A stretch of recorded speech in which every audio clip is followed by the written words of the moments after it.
Hey everybody, I'm Ryan Doyle. This is the Verdigris Table, and today we are going to build an NPC.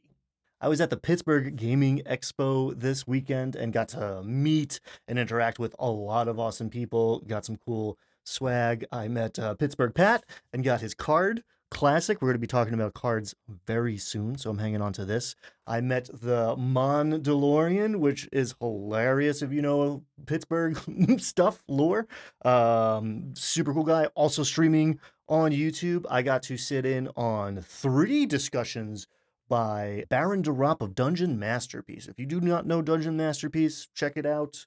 Doing great, very intellectual, geopolitical, but approachable analysis of dungeon mastering and TTRPGs and all sorts of cool stuff. Those were very impressive talks. And I also got to meet up with Stacy from the Fandolin 5 and Lucas from Kelp's Corner. Been interacting with these guys for a little bit now on various TTRPG spaces, Twitch and YouTube and our Discords.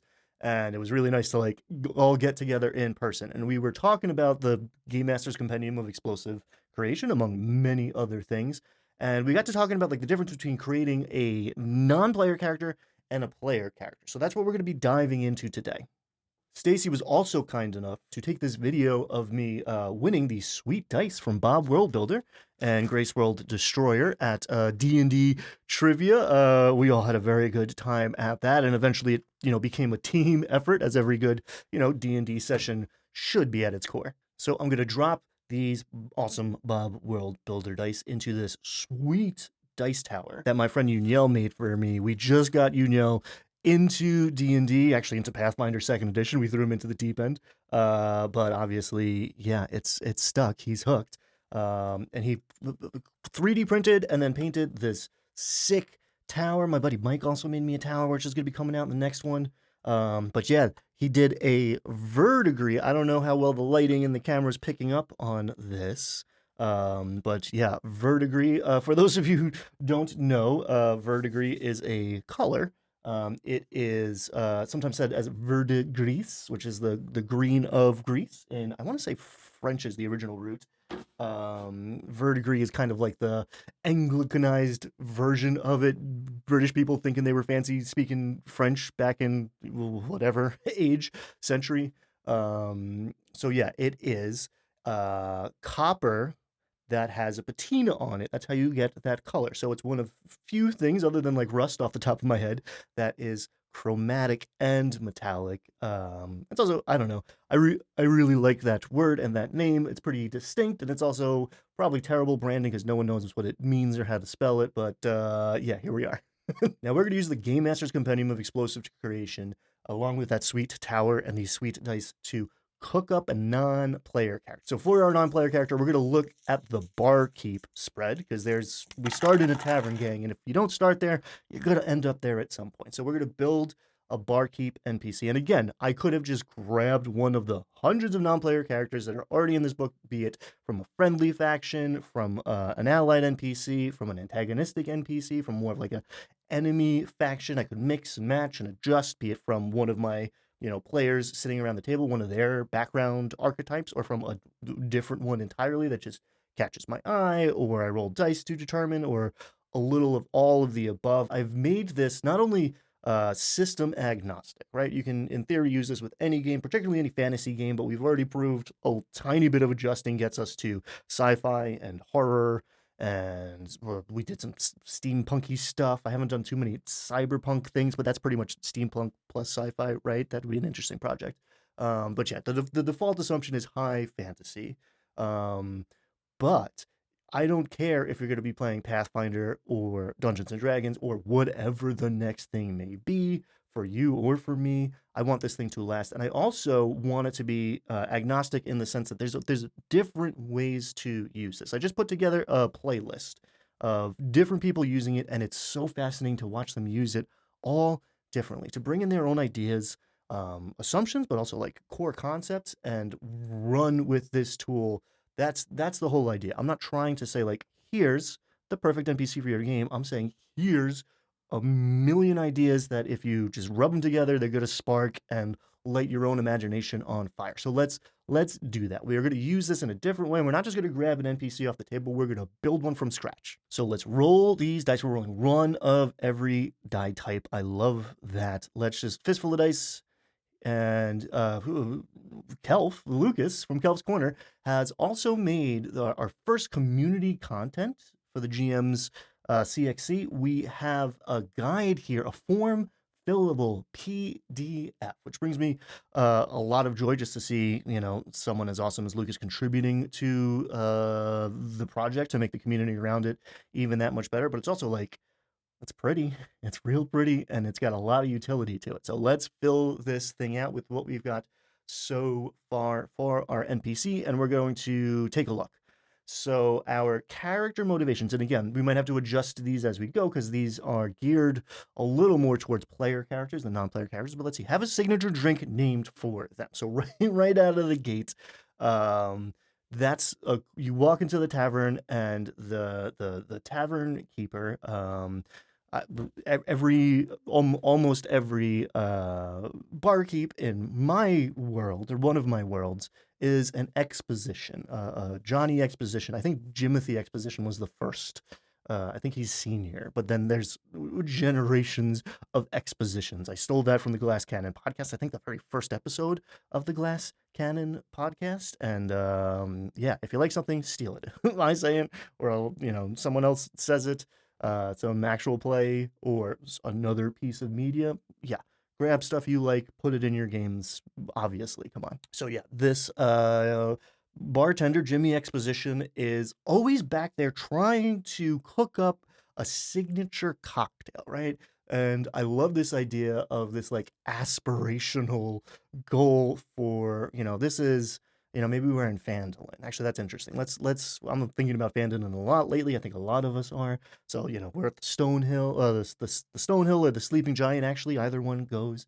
This could be, not exposition. This could be, what is the tiefling's name that I was so in love with? Like Bric-a-Brac. Lucky spin the wheel. What's her name? Or Toblin Stonehill, I think is the original one from the Lost Mine of Phandelver.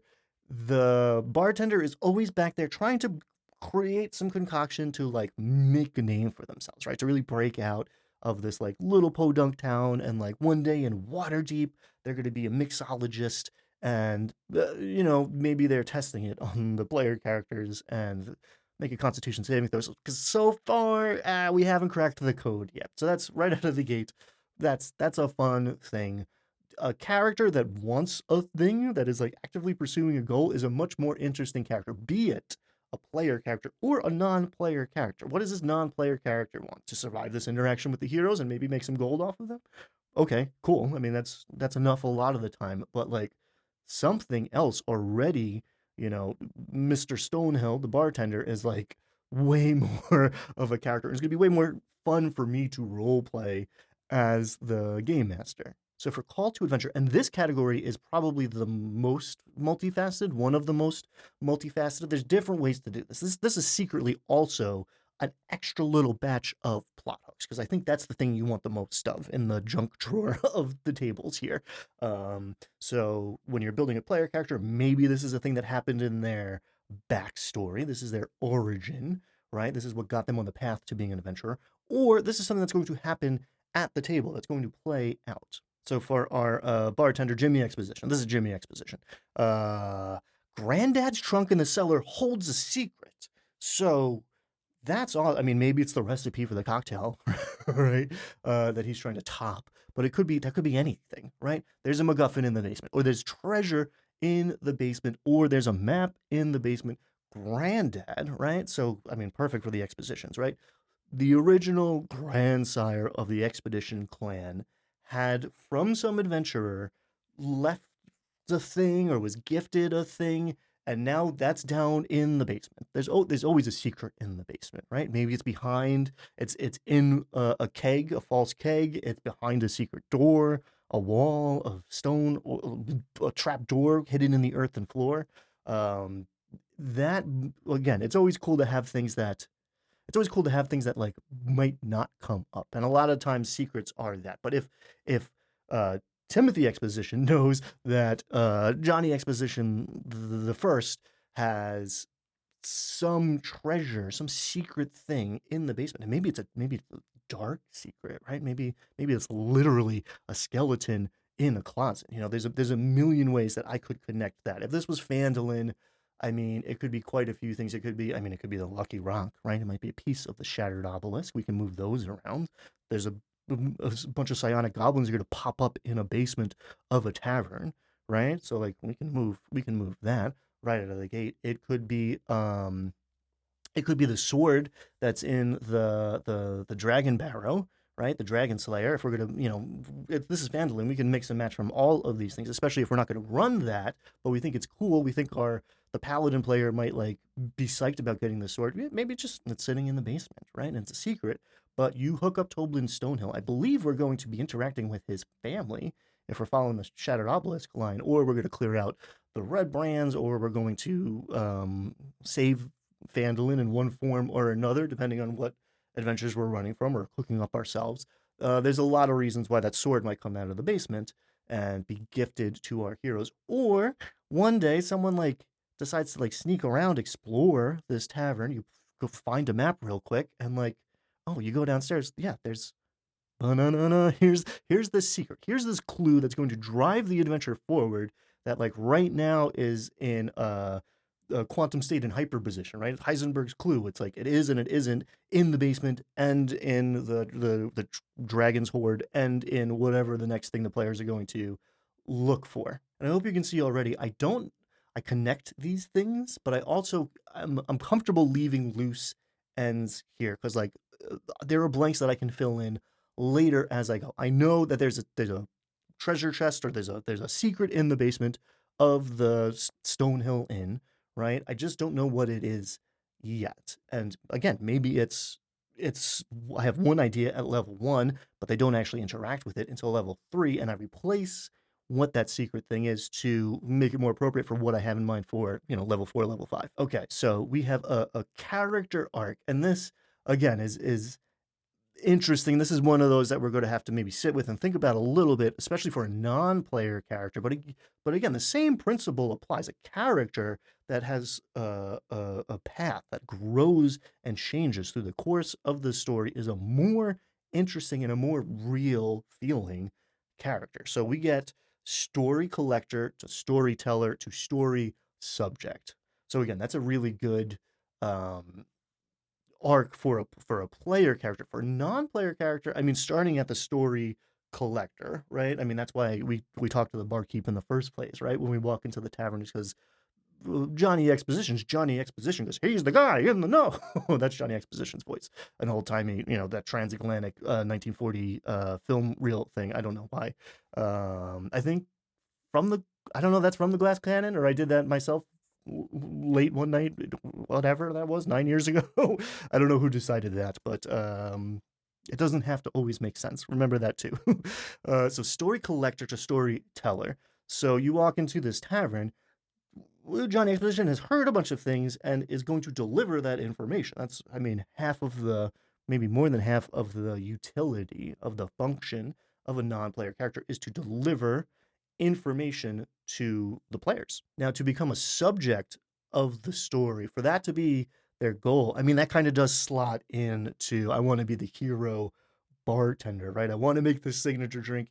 I have dreams, right? Like this non-player character has a dream in mind, and if the players help them with that dream, then the non-player character is more likely to help them. Or, conversely, if the player characters at least convince this barkeep that they can help make a signature cocktail or elevate their status to like being worthy of a bard's song, that makes it more likely that the barkeep is going to share more information or the secret treasure in Granddad's trunk. All right, and that's enough right there. I think that's a way more interesting character than like the barkeep I would come up with on the spot most nights, right? Unless it's a barkeep that I've been using for 9 years, right? Maybe I need to polish up a new one.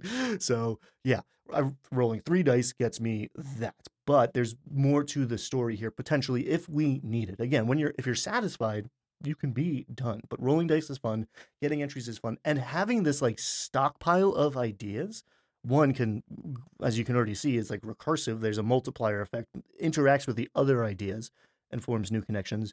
But it's also just, it's nice to have at the ready because you don't know, months from now, one of these things could become relevant. And again, this isn't about planning out the entirety of a 3-act structure campaign. This is about generating a ton of ideas so you are in a position where you don't have to plan out the campaign because you have a ton of options, a ton of tools, a ton of concepts and ideas at your fingertips ready to go. So whatever the players are doing, whatever rock they kick over, they're going to find interesting content, adventure, story. So, friendly faction for our bartender. He's got a connection to the circuit, a loose affiliation of bards and other traveling acts who share info and news. I mean, that's perfect for the tavern, right? There's an organization, right? There's a management company, right? A booking agent, sending a different bard every 10 day, every Tuesday night, whatever the case may be. There are different bards coming, and here's a resource for new information. This is, be it coming through Timothy exposition or from the new character. There's a new character showing up in town every however often we need them to, and they know something relevant to the story if we need them to, or if the players, think to even ask them. These are potential resources. This is all potential, and it doesn't become realized. It doesn't become kinetic until the players interact with them. So cool. I like that out of the gate. A friendly NPC, so somebody else that this bartender has a relationship. Brother Farby, monk from nearby monastery who enjoys talking about brewing methods. I mean, I like that a lot. I mean, it could be a monk character, right? There's a level 1 monk or a level 3 monk or a level 5 monk. There's a level 12 monk at the bar, and he's just there to talk shop, right? Because I think in a lot of these faux medieval settings, the tavern keeper is also the brewer. Maybe not necessarily all of the time, but some of the expositions got the kiln and the still and whatever else going on in the back. And Brother Farby's here talking shop, but he's also the bouncer. If there's a level 13, there's a level 20 monk, right? Make a wisdom saving throw. You tried to attack this old man who, asked you to be polite and stop mouthing off here, and you try to hit him because you think you're the big bad hero at level 3. I was like, oh, you tried to hit him, make a wisdom saving throw because this is a level 20 monk. Or flip it around, it's a cleric. Not only is he, interested in brewing methods, he's got revivify and a diamond in his back pocket just in case I need it. But beyond that, that's just a cool character. I'm getting like Norm vibes. I don't know, just sitting in his frock, right, with the friar tuck haircut, and just at the corner of the bar, and he's again on just another resource for roleplay, but for information. All right, maybe now we're getting into the weeds here. I don't know if every NPC needs an associated magic item, but we have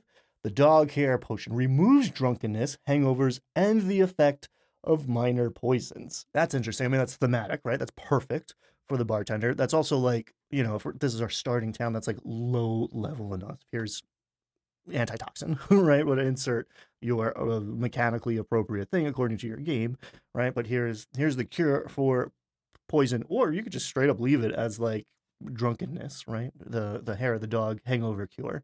Maybe this is the signature cocktail that Johnny Exposition's always working on. He's cracking an egg into tomato juice or whatever the hell, right? And like some black pepper, and it tastes awful, and the player characters don't realize until it becomes relevant that this thing cures poison. This could also be the thing in Granddad's trunk. This could be like a quest reward if like, it was supposed to be the mayor sending you to go clear out the orcs, right? But they don't like the mayor, right? Maybe they offed the mayor, or maybe they don't trust the mayor. They've convinced themselves it's some sort of Scooby-Doo situation where the mayor's actually working for the goblins or the black spider or Cryovane, not Cryovane. Cryovane, yeah. Is Cryovane Sunless Citadel or is Cryovane? I should be looking this up and editing this, I guess, but like, now we're going off the cuff today. the white dragon or another dragon, Venom Fang, right? The dragon, whatever. Somehow, one of your players got the idea that the mayor's the bad guy. The authority figure is often assumed to be the bad guy for for reasons, for real world reasons that we don't need to get into. So yeah, I need to take this plot hook and deliver it to somebody else, and maybe it's a little more interesting if Toblin Stonehill is offering this magic potion, or Timothy Exposition is offering this magic potion, hair of the dog, that his granddad, he uncovered the recipe from his granddad, and now it's Timothy Exposition's magic elixir of the hair of the dog. Run with it, and that's the quest reward. A little more enticing than 20 gold pieces. Now we're going to flip to the other side and more like the game master's adventure design side of things. Because maybe we want to cook up a whole adventure around this NPC. If this NPC is going to be a quest giver, then the thing the player characters are being asked to do should be like sort of relevant, right, to the character who's asking them and rewarding them for doing the thing. It's also nice to have a little set of ideas, because like maybe you don't have to do this in prep. There's a point where like I wouldn't flesh out every non-player character in town doing this, but like if I'm sitting at the table and they really like the Johnny Exposition voice, and I gotta keep doing it, and they're asking me about my background and my story and my history, like I can roll 4d6 and a d20, and I can get way more story here at the table, right? And figure it out on the fly. So let's say that's exactly what happens. Johnny Exposition's being asked like, oh, what's the scuttlebutt? What's up with you? What's your deal? And I roll a 6 for antagonistic organizations. Timothy Exposition has got beef with the gutter rats, petty criminals who frequent the bar but mostly stay out of trouble there. So it's the Red Brands, right? I mean, or it could be the Zentarum, right? It could be the mining collective is sending their agents around every once in a while, and like it's not to a point where he can ask them to leave or Brother Farby to leave, but it's just enough of a like, I get a bad vibe off of them. Maybe that's something to look at. Or again, it could be the Red Brands, right, who are causing trouble all around town, and especially if we're dealing with new players, we're trying as many ways as possible to put in front of them, like, hey, you have to deal with these bandits, even though, I've tried to create as much tension as possible to, like, rescue Gungeon Rockseeker, like, first, so you can level up, and we can pace things a little bit. You want to go up the hill to the manor. Cool, easy. Let's see about, like, a rival, right? Alia Kane, aspiring leader of a cult to a god of elemental chaos, hand writes pamphlets. I mean, one, I can see this person at the bar handing out their, like, I mean, maybe it's letterpress, but it's probably handwritten, right? Especially depending on the technology level, right, of your culture and region. But walking around Phandalin handing out these pamphlets about I mean, we could tie this to the Temple of Elemental Evil, right? Or we could tie this to what the Dragon Cult is already in Phandalin, and we could tie it to Horde of the Dragon Queen. It could be the Kraken, Order of the Kraken, whatever, that we're trying to point to Storm King's Thunder, maybe after. We can be planting these little breadcrumbs with these characters for 4 or 5 levels in advance. And like it doesn't take much, right? That took me a minute to think up 3-4 different options here. And those moments, I get a lot of joy as a player, and watching. I've seen a lot of players get a lot of joy as a game master from that like payoff months later of like, oh, that's in my notes from so long ago, and you look like a genius because you've been plotting and planning, and like not really, you're just like scattering breadcrumbs as often as you can, and some of them eventually are going to connect. All right, so we got an evocative location if we're trying to make a dungeon themed on this non-player character. I guess a distillery turned mad alchemist's laboratory filled with volatile chemicals. So maybe Granddad, was cooking up the dog hair potion down in the basement, right? And there's all sorts of potions, but also like reagents and like volatile chemicals. If you're not careful down here, you get a little rowdy down here. Yeah, we might be dropping a bottle that is the equivalent of a fireball spell.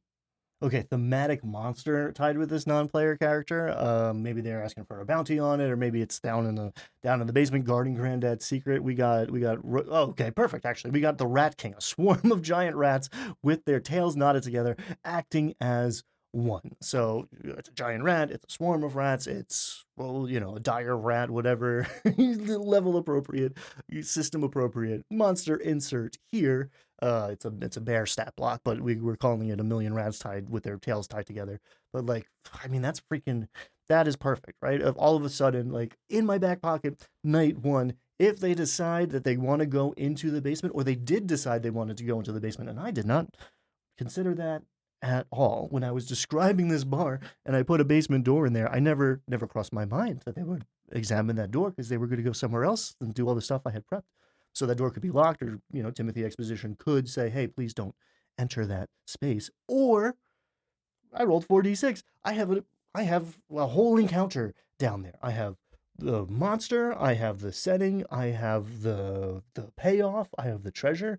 I mean, that's what I got, 3 out of 5 of a 5-room dungeon right here. All right, the last one, the plot hook, and again, this could be not necessarily what this character wants to do, but have done. Right? It's pretty easy to take, in my opinion, it's pretty easy to take all of these entries and whoop, just arc them so slightly to connect them to an adventure and not necessarily the character, to kind of like flip it around, right? So this plot hook is, after renting a room last night, a patron left some sort of egg behind, and now it's about to hatch.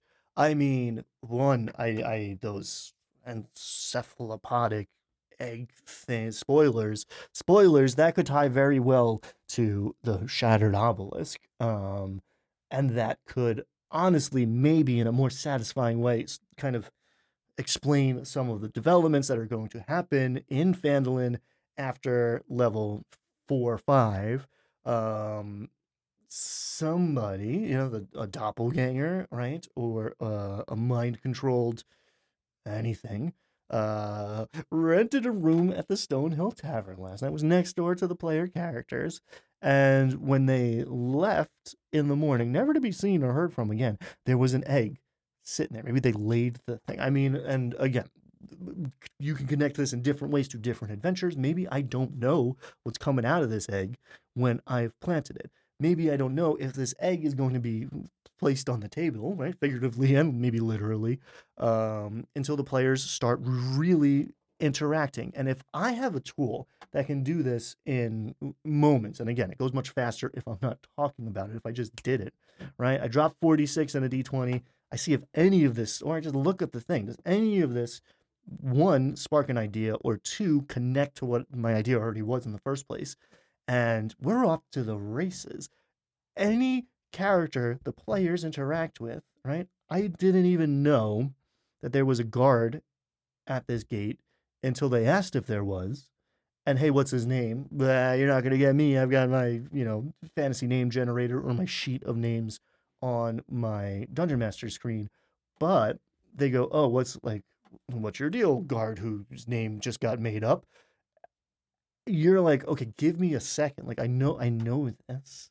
I know this, obviously, but it's like not top of mind. I prepped this months ago. So let me go. Give me 5. We'll take a little bathroom break. Go get a soda. I'm just gonna open up the Game Master's Compendium of Explosive Creation and flesh out this character and pretend that that was the idea the whole time." Or, man, do it live. Do it live. Let everybody contribute to the collaborative creation of this non-player character. I mean, it depends on your table and your tone and your style, but like, the more minds involved here, the better, in my opinion, which is why I have blurred the lines a bit and have that one column is maybe just for the game master and is maybe just for the player, but is also for both of them. Like, you can open this wide up to everybody. It's a freaking mini game. And that's what we're going to talk about next time here on the Verdigris table. Until then, please check out this Kickstarter. We've got a couple weeks left as of the time of this recording. And the more people who contribute, the bigger and better this thing is getting. We are checking off stretch goals left and right. I'm going to have a lot of work to do pretty soon. I already have a lot of work to do. I'm giving myself more and more work to do, but like, this is I don't know if you can tell, this is a passion project, and I am happy to do it, and I want you to get the best possible thing. So the more of you there are, the more of this there is. So please and thank you. Check out the Game Masters Compendium of Explosive Creation. You can get this right now. You can roll up a barkeep, player character or non-player character tonight, if you so choose, by just clicking a couple buttons. It's yours for free. And if you like it, please support it. Thanks so much.